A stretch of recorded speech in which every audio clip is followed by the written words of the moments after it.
कल की क्लास में हमने अंग्रेज पढ़ा था, अंग्रेजों को कंप्लीट करा था। आज पढ़ेंगे डेनिस। एक बार मैं दोबारा से बता देता हूँ अंग्रेजों में क्या क्या पढ़ा था हम लोगों ने। सबसे पहले हमने पढ़ा था 1599 ईस्वी। अंग्रेजों का पहला व्यक्ति जो भारत आया वो था जॉन विडोल। इससे पहले हमने डच पढ़ा था। डच आते हैं भारत के अंदर कब? 1599 में। कौन आए? अंग्रेजों का पहला व्यक्ति था कौन? जॉन विडोल। डच है, डच भारत में आए थे 1596 ईस्वी। डचों का पहला व्यक्ति जो भारत में आया था वो था आपका कॉर्नेलियन डी अस्मान। इससे पहले पहले यूरोपियन जो भारत में आए थे वो पुर्तगाली थे। पुर्तगालियों का पहला व्यक्ति जो भारत में आया था वो वास्को डिगामा था। वास्को डिगामा कब आता है? 1498। पुर्तगाली 1498 में आए थे, उनका पहला व्यक्ति वास्को डिगामा था।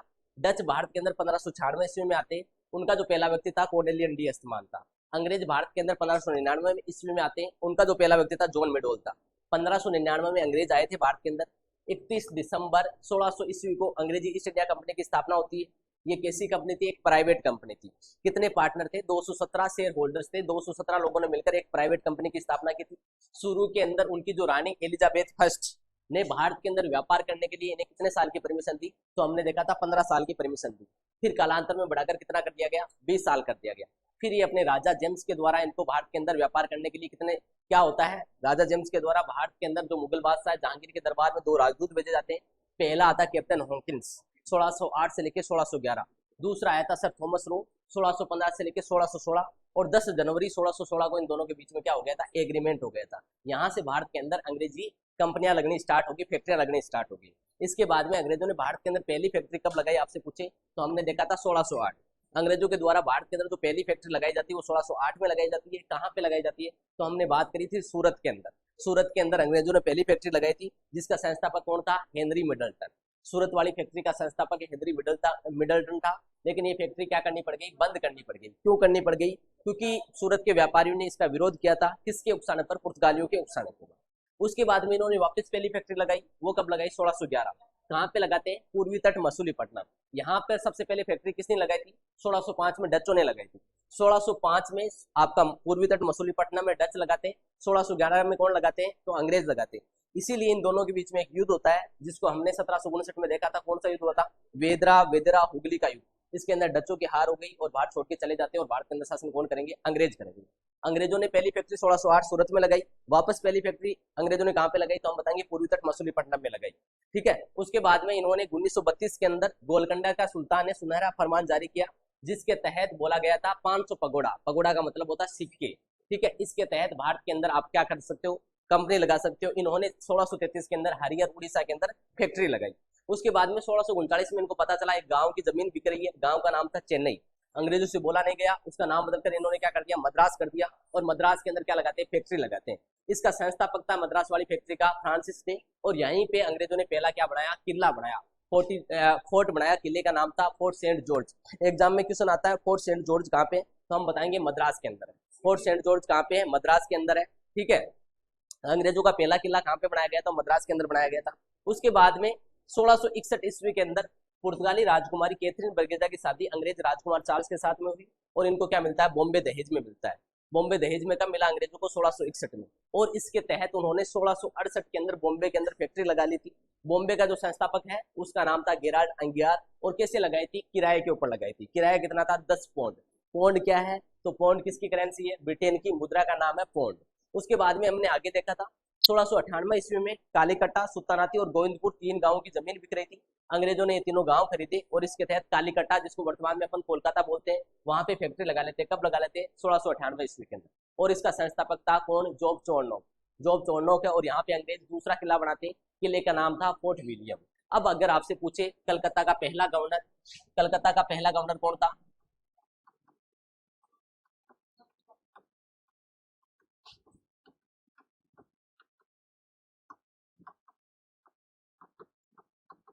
कौन था? चार्ल्स आयर था।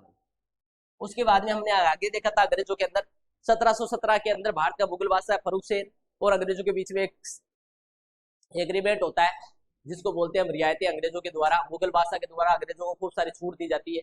कौन कौन सी छूट दी गई थी? जिसके अंदर हमने देखा था कि सालाना 3000 रुपए में बंगाल का पूरा व्यापार अंग्रेजों का होगा।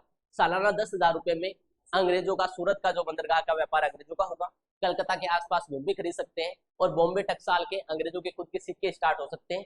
इस एग्रीमेंट को इतिहासकार होम्स के द्वारा क्या कहा गया, मैग्ना कार्टा। बस इतनी सी चीजें पढ़ी थी हमने कल की क्लास में, 5 मिनट का काम है, एक बार बैठ के इनको याद करने की कोशिश करना, सारा लिखवा दिया। आगे पढ़ रहे हैं हम डेनिस। ये डेनिस ईस्ट इंडिया कंपनी की स्थापना कब होती है, तो हम बताएंगे इन 1616 एडी, 1616 एडी के अंदर डेनिस ईस्ट इंडिया कंपनी की स्थापना हुई है।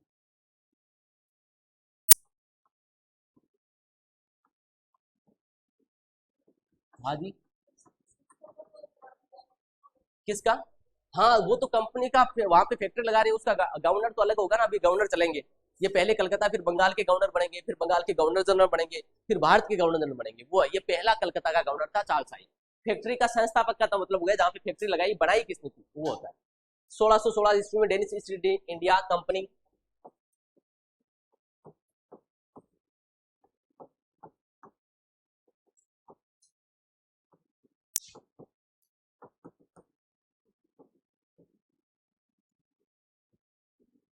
हिंदी में लिखूं या काम चल जाएगा? 1616 ईस्वी में डेनिस ईस्ट इंडिया कंपनी की स्थापना की गई। लिख लेना, क्या लिखना है, 1616 ईस्वी में डेनिस ईस्ट इंडिया कंपनी की स्थापना की गई। फिर यहाँ से क्वेश्चन आता है, इनकी मेन फैक्ट्री कहाँ पे थी, मुख्य फैक्ट्री कहाँ पे थी, तो इनकी जो मेन फैक्ट्री थी ये श्री रामपुर बंगाल में थी। अगर डच्चों की मेन फैक्ट्री पूछे आपसे तो क्या बताओगे भाई, डच्चों की मेन फैक्ट्री लिखाई थी मैंने आपको, कहाँ पे थी, चिनसुरा बंगाल के अंदर। इनकी कहाँ पे है, श्री रामपुर बंगाल।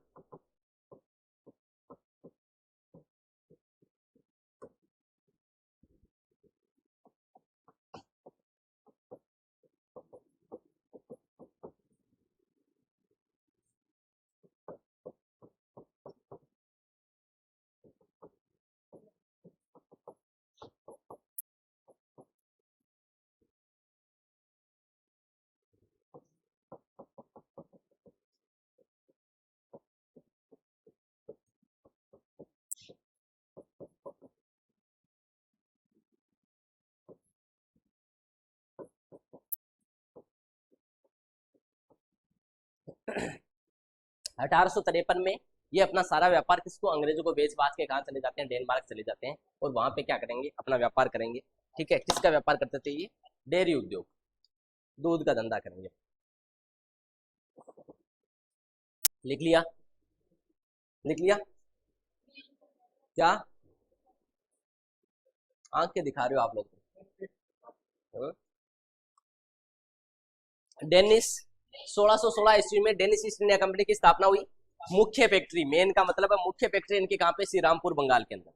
मुख्य फैक्ट्री कहाँ है, तो बताना है, श्री रामपुर बंगाल के अंदर है।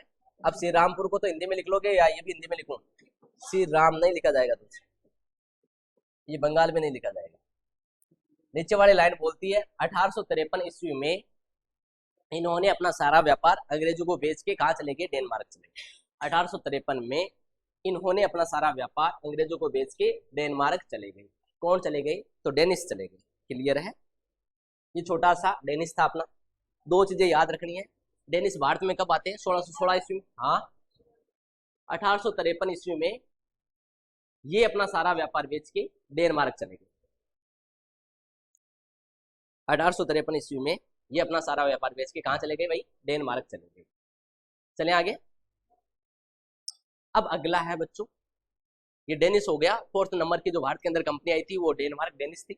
अब क्या, ईयर नहीं लिखा हुआ है, मेन फैक्ट्री इतना से याद रखना, श्री रामपुर बंगाल के अंदर थी। अब आगे नेक्स्ट है आपका, दो चीजें साथ में पढ़ेंगे अपन।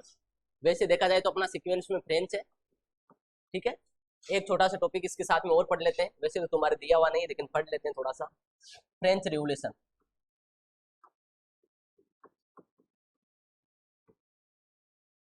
ये फ्रांस है आपका, और इसी के साथ में हम क्या पढ़ेंगे, पांचों टॉपिक में तो फ्रांस है, इसी के साथ में पढ़ेंगे फ्रांसीसी क्रांति। फ्रांसीसी क्रांति समझना बच्चों क्या चीज है, ये फ्रांस है, ठीक है, फ्रांस है। फ्रांस के अंदर जो राजा होता है उसका जो टाइटल होता है वो लुइस होता है। यहाँ पे फ्रांस है, यहाँ पे जो राजा होगा उसका जो टाइटल है वो लुइस होता था। ये लुइस क्या है, इसका टाइटल है भाई, उपाधि है। यहाँ पे जो राजा बनेंगे तो वो बनते थे लुइस पहला, दूसरा, तीसरा, चौथा, पांचवा, छठा, सातवां, आठवां, 10वां, 15वां, 20वां ऐसे चले। ठीक है, तो ये फ्रांस में जो राजा का जो टाइटल है वो लुइस है।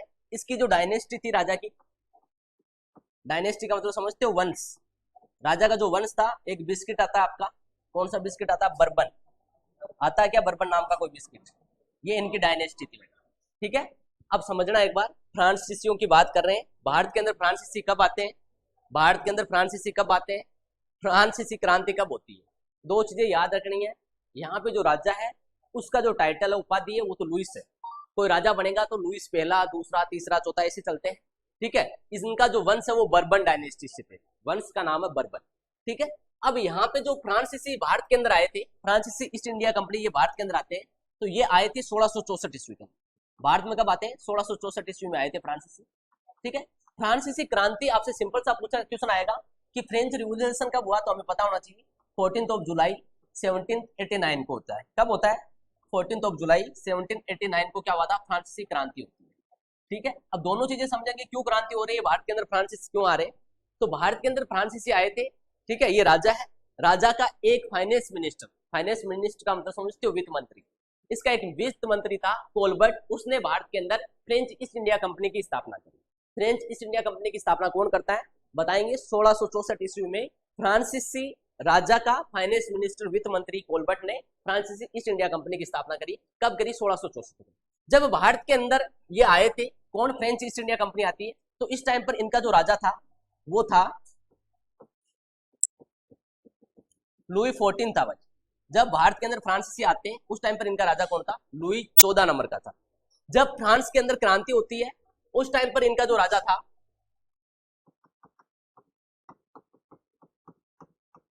लुई 16। ठीक है, एग्जाम में क्वेश्चन आएगा, फ्रांसीसी क्रांति के समय फ्रांस का राजा तो लुई 16 था, इसका वंश आपका कौन सा है, तो हम बताएंगे इनका वंश कौन सा भाई, बर्बन है। राजा की उपाधि क्या है, लुइस है। फ्रांसीसी भारत में आते हैं उस टाइम पर इनका राजा था लुई 14। फ्रांसीसी क्रांति होती है उस टाइम पर इनका राजा कौन है, लुई 16 है। अब यहाँ पे क्रांति क्यों हो रही है, पहले ये समझ लेते हैं, फिर वो चीजें करेंगे अपन। लुई 16 के टाइम पर फ्रांस में क्या होती है, क्रांति होती है। कारण क्या था, कारण ये बोला जाता है कि जो लुई 14 था, 14 से लेके 16 तक, मतलब बीच में लगभग 50, 60, 70 साल जो भी टाइम पीरियड है, इसके बीच में 14 से लेकर 16 तक आते आते धीरे धीरे क्या हो रहा था, फ्रांस का जो खजाना था वो धीरे धीरे क्या हो रहा था, खाली हो रहा था।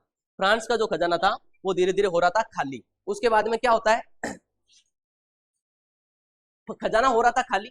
जैसे ही खजाना खाली होगा तो राजा क्या करना चाहेगा, खजाना बढ़ाना चाहेगा कि खजाना क्या हो, हमारा बढ़े। तो ये समझना एक बार, ये आपका क्या है, फ्रांस है। ये क्या आपका फ्रांस है, ये फ्रांस है। फ्रांस के अंदर क्या हो रखा था, इसको 3 पार्ट्स में डिवाइड किया हुआ था, 3 स्टेटों में बांटा हुआ था। ये पहला स्टेट है आपका, ये सेकंड स्टेट है और ये तीसरा स्टेट है। इसको बोलते हैं फर्स्ट स्टेट, ये सेकंड स्टेट है और ये थर्ड स्टेट है भाई। और जो थर्ड स्टेट है इसको वापस से 3 भागों में बांटा हुआ था। ये ए है पार्ट, ये बी पार्ट है और ये नीचे वाला क्या है, सी पार्ट है। यहाँ पे जो पहला स्टेट के जो लोग हैं इनको बोलते थे कलरची। कलरची कौन होते हैं, जो पादरी वर्ग होते हैं। आपको पादरी वर्ग का मतलब समझते हो, जैसे अपने हिंदुओं में पुजारी होते हैं मंदिरों के अंदर, इनके जो चर्च के अंदर बैठते हैं उनको क्या बोला जाता है, पादरी बोला जाता है। ठीक है, ये कलरची है सबसे पावरफुल यहाँ पे। सेकंड नंबर पर है, सेकंड स्टेट है, इसके अंदर आते थे नोबिलिटी। नोबिलिटी कौन से होते हैं, नोबल फैमिली के, जैसे राजा है, राजा का परिवार और राजा के जो फैमिली के जो लोग हैं वो सेकंड स्टेट में आते थे। थर्ड स्टेट का जो पहला वाला ए पार्ट लिखा मैंने, ये वहां के सबसे पैसे वाले लोग हैं, सबसे ज्यादा जो पैसे वाले धनी लोग हैं, जैसे अपने मुकेश अंबानी, ये दो तीन लोग आते हैं ना भारत के अंदर, उस टाइप के लोग इसके अंदर आएंगे। तीसरे के ए पार्ट है। तीसरे का बी पार्ट है, इसके अंदर जो बिजनेसमैन है, वहां के बड़े बड़े जो बिजनेसमैन है वो आएंगे भाई।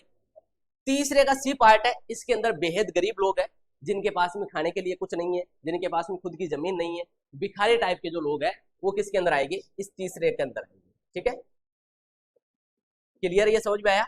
ये फ्रांस की स्थिति थी। फ्रांस को इस तरह से 3 भागों में बांटा हुआ था। पहले स्टेट के अंदर सबसे ज्यादा जो पावरफुल लोग हैं वो कौन थे, कलरची लोग थे। फ्रांस के अंदर सबसे ज्यादा जो पावरफुल है, जिनके पास में पावर थी, वो कलरची लोगों के पास में थी, पादरी। इनके नीचे कौन आता था, इनका राजा आता था, इनका किंग इनसे नीचे आएगा। ठीक है, उसके बाद में जो नॉर्मल जनता उसको 3 भागों में बांट रखा था। एक तो वहां के सबसे ज्यादा जो पैसे वाले लोग हैं वो तीसरे का ए पार्ट है, वहां के जो बिजनेसमैन है तीसरे का बी पार्ट है, और सबसे गरीब जिनके पास में खाने का ही सतुना नहीं, शाम की रोटी मिलेगी कि नहीं मिलेगी, ये जो लोग है तीसरे का सी पार्ट है। अब बोला गया कि खजाना बढ़ाएंगे, खजाना खाली क्यों हो रहा है, तो उसके 3 कारण है भाई, रीजन समझने हमने कि अचानक से खजाना जो फ्रांस का वो खाली कैसे हो गया। एक तो क्या समझना बच्चों, पहला कारण तो था कि फ्रांस के अंदर लुईस 14वें से लेकर 16वें तक धीरे धीरे क्या हो रहा था, खजाना खाली हो रहा था। लुईस 16 तक आया, खजाना क्या हो गया, खाली हो गया। दूसरा कारण था इसी टाइम पर क्या चल रहा था, अमेरिका की स्वतंत्रता संग्राम की लड़ाई चल रही थी। अमेरिका लड़ रहा था किससे, ब्रिटेन से। तो हमें पता है ब्रिटेन की, आपकी अमेरिका की सहायता किसने की थी, अमेरिका की जो सहायता है वो कौन करता है, फ्रांसिसियो ने करी थी।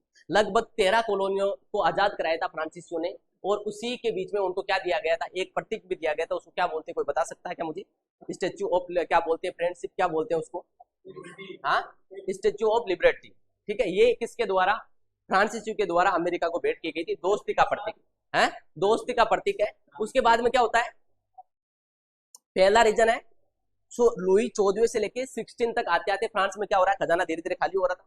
दूसरा रीजन था खजाना खाली होने का कि हमने क्या की थी, फ्रांसिसियो ने किसकी सहायता करी थी, अमेरिका की स्वतंत्रता संग्राम में सहायता करी थी, हथियार दिए थे उनको, पैसे दिए थे, सैनिक दिए थे, इसलिए उनका खजाना और खाली हो गया। तीसरा कारण है कि जो ये लुई 16 है, इसकी जो वाइफ थी, ये ऑस्ट्रिया की क्या थी, राजकुमारी थी, प्रिंसेस थी, जिसके लिए ओंटोनिया ऐसा कुछ नाम है इसका। इसके लिए ये बोलते हैं कि ये बेहद खर्चीली महिला थी, बेहद एक्सपेंसिव महिला थी, इतना खर्च करती थी, खजाना खाली करती थी। ठीक है, ये 3 कारण से क्या हुआ, फ्रांस के अंदर खजाना खाली हुआ। खजाना खाली होने के पीछे कारण क्या है, एक तो लुई 14 से 16 धीरे धीरे खजाना खाली हो रहा था। दूसरा कारण था फ्रांसिसियो ने अमेरिका की लड़ाई में सहायता करी, तो पैसे लगे, धन लगे, सेना लगी, हथियार लगे, इसलिए खाली हुआ। तीसरा कारण था कि जो लुई 16 है, इसकी वाइफ है, ये बेहद खर्चीली महिला थी, इसने क्या कर दिया, पैसे उड़ा दिए। इस कारण से क्या हो जाता है, खजाना खाली हो जाता है। अब खजाना खाली हो गया तो वहां पे बोला गया हम क्या करेंगे, टैक्स को इम्पोज करेंगे, टैक्स को बढ़ाया जाएगा। टैक्स को बढ़ाया जाएगा तो टैक्स कौन देता है, ये जो पहला स्टेट है ये टैक्स नहीं देता था भाई, दूसरा स्टेट है ये भी टैक्स नहीं देते थे, टैक्स देते थे तीसरा स्टेट के लोग। जो थर्ड स्टेट के लोग हैं ये क्या देते थे, टैक्स देते थे भाई। न तो पहले स्टेट के लोग टैक्स देते हैं, न सेकंड स्टेट के लोग टैक्स देते हैं, टैक्स देते थे थर्ड स्टेट के लोग। थर्ड स्टेट के अंदर देखा जाए तो ये सक्षम है देने के लिए, ये भी थोड़े बहुत सक्षम है, लेकिन ये तीसरे स्टेट के जो लोग हैं ये तो पहले से ही क्या है, बेचारे इनके पास में पहले से ही कुछ नहीं है, तो इन्होंने मना कर दिया टैक्स देने के लिए कि हम टैक्स नहीं देंगे। हम टैक्स कब देंगे, जब आप क्या कराओगे, वोट कराओगे, या तो तीनों टैक्स देंगे या हम अकेले कैसे दें टैक्स। इन्होंने क्या कर दिया, मना कर दिया। तो उन्होंने बोला चलो हम क्या करा लेते हैं, इसकी क्या करा लेते हैं, वोटिंग करा लेते हैं, जिसकी वोट ज्यादा होंगे उसको क्या है, उसकी बात को मान ली जाए। ठीक है, तो इनकी नेशनल असेंबली में एक बैठक होती है, बैठक के अंदर बोला गया ये जो कलर्ची लोग हैं ये कितने लोग आएंगे, 600 लोग आएंगे। जो आपका नोबिलिटी लोग है इनके भी कितने वोट है, 600 वोट है। और ये जो तीसरे स्टेट के जो लोग हैं 3 पार्ट में डिवाइड किए गए, इनके भी वोट कितने, 600 वोट है। टोटल वोट कितने हो गए, 1800 हो गए। देखने में क्या लगता है आपको, किसकी जीत होगी, टैक्स देने वालों की जीत होगी या नहीं देने वालों की जीत होगी, नहीं देने वालों की जीत होगी। नहीं देने वाले तो कितने, 600 है, ये 1200 कौन है, इनके भलाई से आप कितना टैक्स बढ़ाओ इनको कोई फर्क नहीं पड़ रहा है, टैक्स आप कितना ही गुणा कर दो, क्योंकि इनको तो न तो देना है न कोई लेना है। ठीक है, इनको तो खाली वोट देना है। इनमें से कुछ लोग हो सकते हैं जिनको दया आ जाए कि ये गरीब बेचारे कहां से देंगे, इनके पास में खुद के पास में बेचारे नहीं, लेकिन 1200 में से ऐसा तो है नहीं कि 600 लोगों को दया आ जाएगी, 600 को तो आएगी नहीं। राजा और राजा की फैमिली को तो टैक्स मिलेगा, उसी से फायदा होगा। 600 तो एक तरफ वोट पड़ेंगे। ये नोबिलिटी पहले से इनसे पावरफुल है, नोबिलिटी से पावरफुल कौन है, कलर्ची है। कुछ लोग हो सकता है इधर इनकी तरफ झुक जाए, 2 4 5 लोग, लेकिन जीत ऑब्वियस सी बात है, इन 1200 वोट तो एक तरफा है, 600 वोट एक तरफा है, जीत किसकी होने वाली है, इनको कोई फर्क ही नहीं पड़ता 1200 वोटों को कि टैक्स कितना है बढ़ाओ कितना है घटाओ, कोई फर्क नहीं पड़ रहा है। ठीक है, तो यहाँ पे ऑब्वियस सी बात है, इसी वोटिंग के माध्यम से जीत किसकी होगी, टैक्स बढ़ाने वालों की होगी। इन्होंने बोला, जो थर्ड स्टेट के लोग हैं इन्होंने बोला वोटिंग क्या, हम 3 पार्ट में डिवाइड हुए हैं, तीनों के या तो 600 वोट कराओ या हमारे वोट इनके इक्वल कराओ। उन्होंने माना नहीं।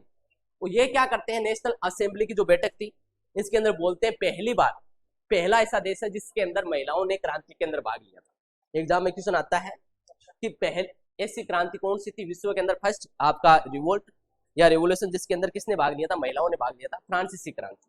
लेकिन याद रखना, महिलाओं ने पहली क्रांति जिसके अंदर महिलाओं ने भाग लिया था, पहला देश, ठीक है, जिसको सबसे लास्ट में क्या मिला था, वोटिंग राइट मिला था, किसको, महिलाओं को। यहाँ पे क्रांति के अंदर सबसे पहले महिलाएं भाग ले रही है, लेकिन इनको जो वोटिंग का राइट है ये सबसे लास्ट में मिलता है। अभी थोड़े दिन पहले मिला था, 1950-60 के आसपास इसे कुछ मिला था। देश आजाद कब हो गया था? 1789 में हो गया था। 1789 में देश आजाद होता है, लेकिन महिलाओं को जो वोटिंग का राइट है ये बहुत लेट मिलता है इनको। ठीक है, सबसे पहले क्रांति होने वाली है, यहाँ पे महिलाओं ने सबसे पहले भाग लिया था। ठीक है, तो इसके अंदर ये 1200 लोग तो गए गए थे, इनके लिए बोलते हैं इनके साथ में लगभग 18,000 लेटर्स भेजे गए थे। किसके द्वारा भेजे गए थे? वहां की जनता के द्वारा भेजे गए थे कि हमारी ये मांग है, ये डिमांड है, ऐसे से माननी। ठीक है, हमारी ये मांगे हैं, इस टाइप से माननी। लेकिन वहां के लोग बोल देते हैं कि यहाँ के जो लोग हैं वो क्या बोल देते हैं, उन्होंने डिनाई कर दिया था। क्या डिनाई कर दिया था? कि हम नहीं मानेंगे। क्या नहीं मानेंगे? ये जो शर्त है उसको नहीं माना जाएगा। 18,000 प्लस लेटर आए थे, हमारी ये समस्या है, ऐसे से मानना चाहिए, लेकिन राजा ने नहीं माना। ठीक है, कहाँ जाओगे? एक बार सर से बात करो। उसके बाद में क्या होता है, इन लोगों ने नहीं माना, ये नेशनल असेंबली की जो मीटिंग है वो छोड़ के आ जाते हैं। ठीक है, ये एक कोर्ट था, पेरिस का कोर्ट था, वहां आ जाते, फोन कर ले एक बार। ठीक है, कोर्ट वहां आ जाते हैं। उसके बाद में क्या होता है,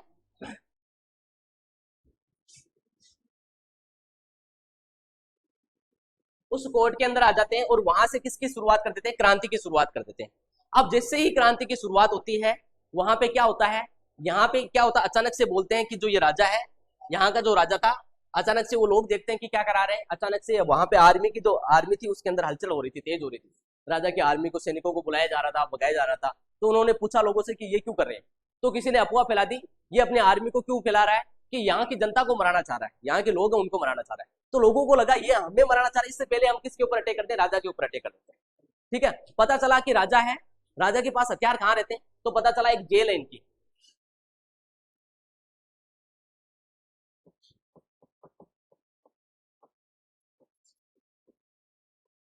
22 दिन की जेल है, जिसके अंदर क्या है, राजा के हथियार रखे हुए हैं। ठीक है, 22 दिन की जेल है, उसके ऊपर क्या रखे हुए हैं? राजा के हथियार रखे हुए हैं। राजा के हथियार कहाँ रखे हुए? इस जेल के अंदर रखा हुआ है। तो इन लोगों ने क्या करा, सारों ने मिलकर उस जेल के ऊपर अटैक कर दिया। यहाँ पे क्या हथियार तो मिलते नहीं है इनको, महज क्या मिले? 7 कैदी मिली। ठीक है, यहाँ पे क्या मिलते हैं? महज 7 कैदी मिलते हैं। इनको क्या करा लिया गया? रिहा करा लिया गया।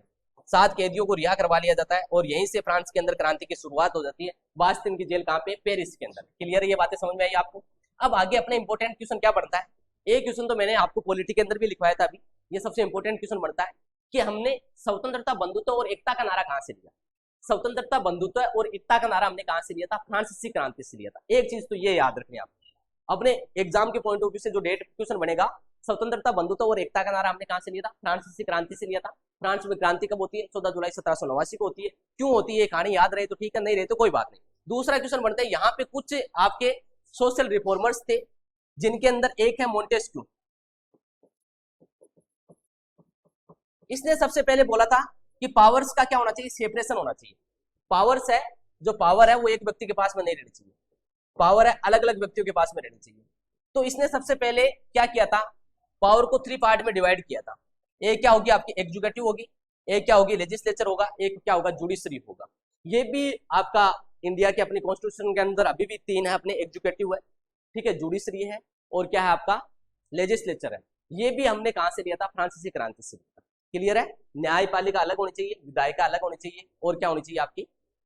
कार्यपालिका अलग होनी चाहिए। इन तीनों के काम अलग अलग होना चाहिए। एक व्यक्ति के पास में पावर होगी तो वो क्या करेगा? तानाशाही करेगा, पावर का मिस यूज करेगा। समझ में आ गई बात आपको? तो पावर्स को सबसे पहले किसने बांटा था? मोंटेस्क्यू के द्वारा बांटा गया। कौन कौन सी?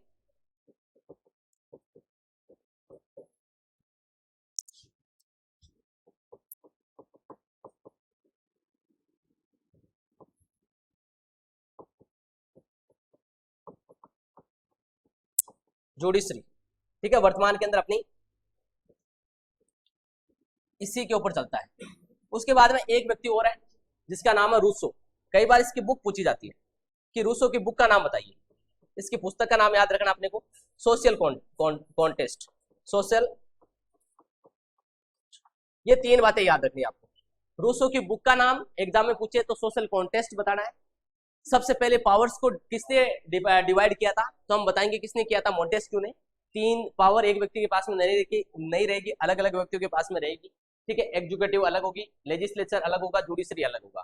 फ्रांस में क्रांति कब होती है? 14 जुलाई 1789 को होता है।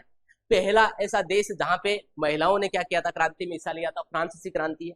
ठीक है, हमने इससे कहा क्या लिया था, तो हम बताएंगे स्वतंत्रता, बंधुत्व और एकता का नारा हमने कहां से लिया था, फ्रांसीसी क्रांति से लिया था। कब होती है, 14 जुलाई 1789 को। इतनी सी बातें याद रखनी, ज्यादा कुछ याद नहीं रखना। अब देखो नेक्स्ट है, समझ में आया कुछ आपको, नहीं आया है, नहीं आया, ऐसा क्या बढ़ा दिया, समझ में नहीं आया है?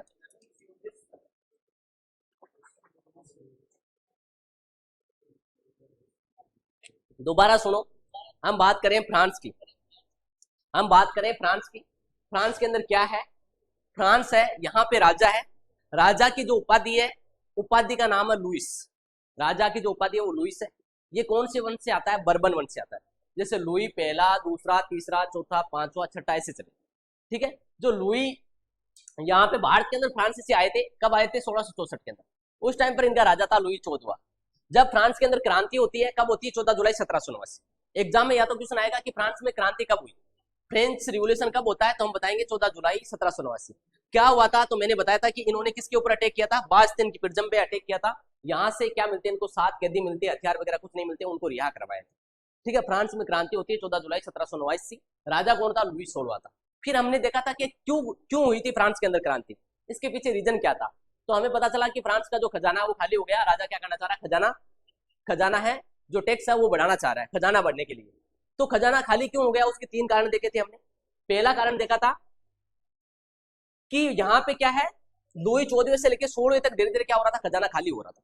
लुई 16वां आते थे, खजाना क्या हो गया, खाली हो गया। उसके बाद में दूसरा कारण था, इसी टाइम पर क्या हुई थी, अमेरिका की और किसके बीच में लड़ाई चल रही, ब्रिटेन की लड़ाई चल रही थी। ठीक है, 1776 में अमेरिका आजाद होता है, तो इसके आसपास से लड़ाई चल रही थी। तो फ्रांसीसियों ने क्या की थी, अमेरिका की सहायता की थी। अमेरिका की सहायता के अंदर इन्होंने क्या दिए थे, हथियार दिए थे, सेना देती। ठीक है, हथियार देंगे, सेना देंगे, तो क्या लगेंगे, पैसे लगेंगे। तो इनके पैसे कुछ किधर लग गए, अमेरिका की सहायता के अंदर लग जाते। तीसरा कारण था इसकी जो आपकी, किसकी, लुईस 16 की जो आपकी वाइफ थी, ये ऑस्ट्रिया की राजकुमारी थी। ऑस्ट्रेलिया बात नहीं कर रहा हूँ, ऑस्ट्रिया बोल रहा हूँ, ऑस्ट्रिया की राजकुमारी थी। तो वो कैसी थी, उसके लिए ये बोलते कि बहुत खर्चीली महिला थी, इसलिए क्या हुआ, खजाने के ऊपर इफेक्ट पड़ा, खजाना खाली हो गया। खजाना खाली हो गया तो राजा क्या कराना चाह रहा है, वहां पे खजाना बढ़ना चाह रहा है। बढ़ना चाहेगा तो ये फ्रांस है, फ्रांस को 3 स्टेटों में बांटा हुआ है। पहला स्टेट के अंदर कौन आते हैं, वहां के कलरची लोग, जो पादरी वर्ग के जो लोग हैं वो आते थे, सबसे पावरफुल ये होते थे। दूसरे स्टेट में नोबिलिटी, नोबिलिटी का मतलब है जो राजा का जो शाही परिवार है, फैमिली है, वो इसके अंदर आती थी, राजा और उसका परिवार। तीसरे स्टेट का ए पार्ट के अंदर, मतलब अब यहाँ से नॉर्मल जनता आएगी। ठीक है, तीसरे स्टेट के अंदर ए पार्ट है, यहाँ के वहां के सबसे ज्यादा पैसे वाले लोग आएंगे। तीसरे स्टेट के बी वाले पार्ट के अंदर, वहां पे जिनका खुद का बिजनेस है, ठीक है, उनके पास में खूब सारे पैसे, वो लोग आएंगे। तीसरे स्टेट का तीसरा पार्ट है जो एकदम बेहद गरीब लोग हैं, गरीब का मतलब है जिनके पास में खुद की भूमि नहीं है, जमीन नहीं है, भिखारी टाइप, शाम का खाना मिलेगा कि नहीं मिलेगा, वो तीसरे स्टेट के तीसरे पार्ट में आएंगे। राजा ने बोला टैक्स बढ़ाऊंगा, जनता ने वहां के ने मना कर दिया कि हम टैक्स नहीं देंगे। टैक्स कब देंगे, जब सारे टैक्स देंगे। यहाँ पे टैक्स पहले स्टेट वाले लोग नहीं देते हैं, दूसरे स्टेट के नहीं देते हैं। तो राजा ने बोला चलो वोटिंग करा लेते हैं। वोट के लिए एक नेशनल असेंबली बुलाई जाती है, उनकी बैठक बुलाई जाती है। टोटल कितने लोग होते हैं, 1800 लोग होते हैं। 1200 लोग इनके, 600 लोग इनके। तो पता था ऑब्वियस सी बात है, जीत किसकी होगी, 1200 लोगों की होगी। तो इसके अंदर ये बेचारे वापस हार जाते हैं। तो फ्रांसीसियों के अंदर क्या होता है, इसके अंदर खूब सारे, लगभग वो लोग तो आए थे 1200, इनके साथ में 600 लोग थे, इनके साथ में 18,000 लोगों ने अपनी समस्याएं भी भिजवाई थी, पत्र लिख के भेजे थे राजा को कि ये हमारी समस्या है, ऐसे से है, ऐसे करना चाहिए, लेकिन राजा ने नहीं माना। ठीक है, उसके बाद में क्या होता है, पता चला कि जो राजा है वो क्या कर रहा है, अपनी आर्मी को बढ़ा रहा है।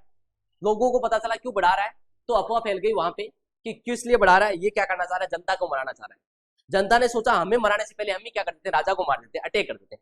पता चला राजा को अटैक करेंगे तो हथियार कहां से आएंगे, कि राजा कहाँ हथियार रखता है, एक जेल है बास्तिन की जेल, जो कहाँ पे, पेरिस के अंदर, यहाँ पे हथियार रखता है। उसके ऊपर लोगों ने अटैक कर दिया, वहां पे हथियार तो मिलते नहीं है, राजा को क्या मिले, महज 7 कैदी मिली, उनको रिहा करा। अब एग्जाम में क्या क्वेश्चन आएगा, एग्जाम में 4 ही क्वेश्चन बनते हैं इससे।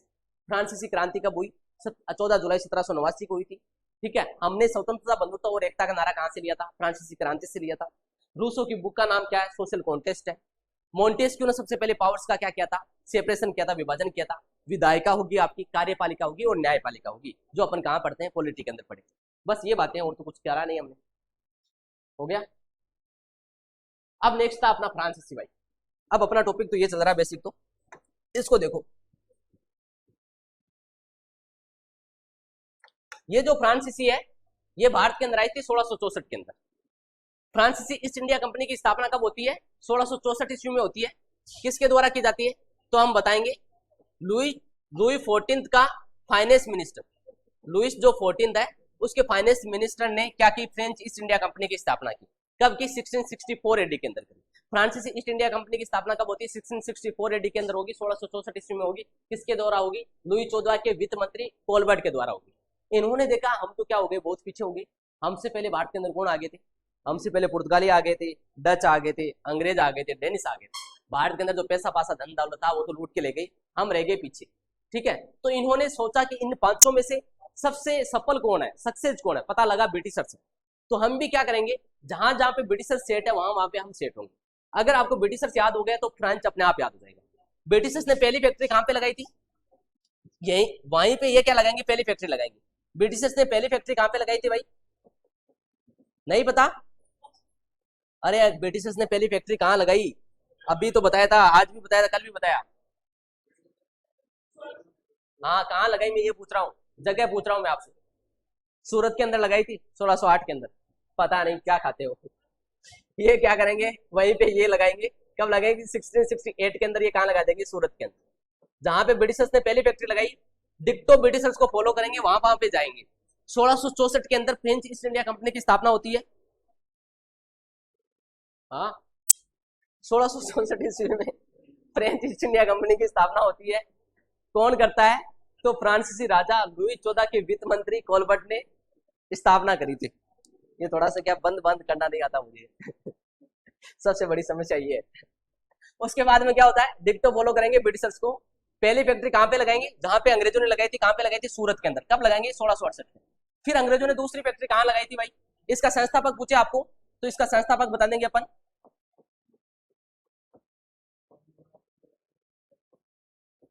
फ्रैंको केरो भाई। ठीक है, 1664 में फ्रांसीसी भारत के अंदर आते। समझ में नहीं आ रहा है? दोबारा बताऊंगा, चलो कोई बात नहीं। 1664 ईस्वी में फ्रांस ईस्ट इंडिया कंपनी की स्थापना होती है। कौन करता है? फ्रांसीसी फाइनेंस मिनिस्टर कोलबर्ट ने करी। 1668 के अंदर ये भारत के अंदर पहली फैक्ट्री लगाएंगे। कहां पे लगाएंगे? जहां पे अंग्रेजों ने लगाई थी। अंग्रेजों ने कहां पे लगाई थी? सूरत के अंदर। इसका संस्थापक कौन है? फ्रैंको केरो है। उसके बाद में अंग्रेजों ने दूसरी फैक्ट्री, और वैसे देखा जाए तो पहली फैक्ट्री कहां पे लगाई थी? मसूलीपट्टनम। ये भी कहां पे लगा लेंगे? दूसरी फैक्ट्री ये भी कहां पे लगा लेंगे? Western coast Masulipatnam.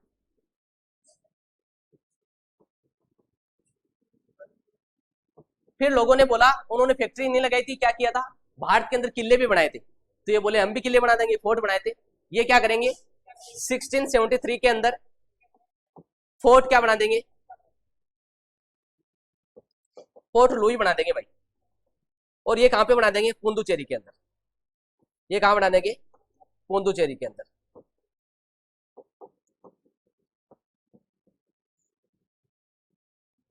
फिर लोगों ने बोला, उन्होंने गांव के गांव खरीद लिए थे।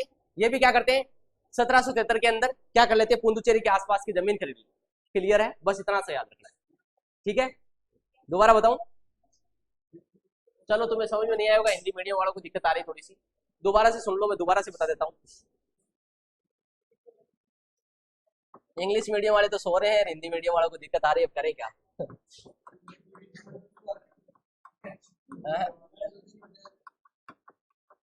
इधर ध्यान दो, ये फ्रांसीसी है, इतना सा याद रखना है। 1664 ईस्वी में फ्रांसीसी राजा लुई 14 के वित्त मंत्री कोलबर्ट ने फ्रांसीसी ईस्ट इंडिया कंपनी की स्थापना की। क्या याद रखना है? 1664 ईस्वी के अंदर लुई 14 का वित्त मंत्री कौन है भाई? वित्त मंत्री कोलबर्ट के द्वारा फ्रांसीसी ईस्ट इंडिया कंपनी की स्थापना की जाती है। फ्रांसीसी ईस्ट इंडिया कंपनी की स्थापना कब होती है? 1664 ईस्वी में होती है। किसके द्वारा होती है? लुई 14 के वित्त मंत्री कोलबर्ट के द्वारा फ्रांसीसी ईस्ट इंडिया कंपनी की स्थापना की। इन्होंने पहली फैक्ट्री, प्रथम फैक्ट्री कहां पे लगाते हैं? प्रथम फैक्ट्री पूछे आपसे तो पहली फैक्ट्री बताएंगे हम 1668 के अंदर। इन्होंने कहां पे लगाई? सूरत के अंदर लगाई। अगर इसका संस्थापक पूछे आपसे तो क्या बताएंगे? फ्रैंको केरो। उसके बाद में इन्होंने दूसरी फैक्ट्री जहां पे अंग्रेजों ने लगाई थी वहीं पे ये लगा लेंगे। दूसरी फैक्ट्री कहां लगाई इन्होंने? 1669 के अंदर। कहां लगाएंगे? मसूलीपट्टनम में लगाएंगे। कहां लगाएंगे? मसूलीपट्टनम में लगाएंगे। उसके बाद में इन्होंने क्या बनाया? किला बनाया भाई, फोर्ट बनाएंगे। और फोर्ट कहां पे बनाएंगे? फोर्ट का नाम होगा फोर्ट लुइस। और ये कहां पे बनाएंगे? पुदुचेरी के अंदर बनाएंगे। ठीक है, इसका संस्थापक कौन था? Franco Martin. अगर इसका संस्थापक पूछे आपसे तो हम बताएंगे फ्रैंको मार्टिन।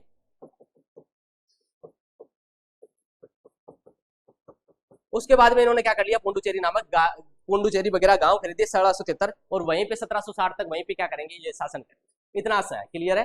अब लास्ट कंपनी बची है अपनी, कौन सी, अगली आपकी स्वीडिश। नेक्स्ट है स्वीडिश।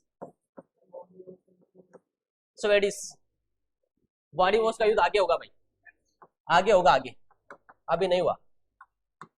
स्वीडिश है, ये कब आए थे, 1731 के अंदर आते हैं, लेकिन ये भारत के साथ में व्यापार नहीं करते, यह चीन के साथ में व्यापार करते थे, यह चीन के साथ व्यापार करते थे। क्लियर है, क्लियर है। ये इतना सा ये टॉपिक था, ये पूरा हो गया भाई, ठीक है।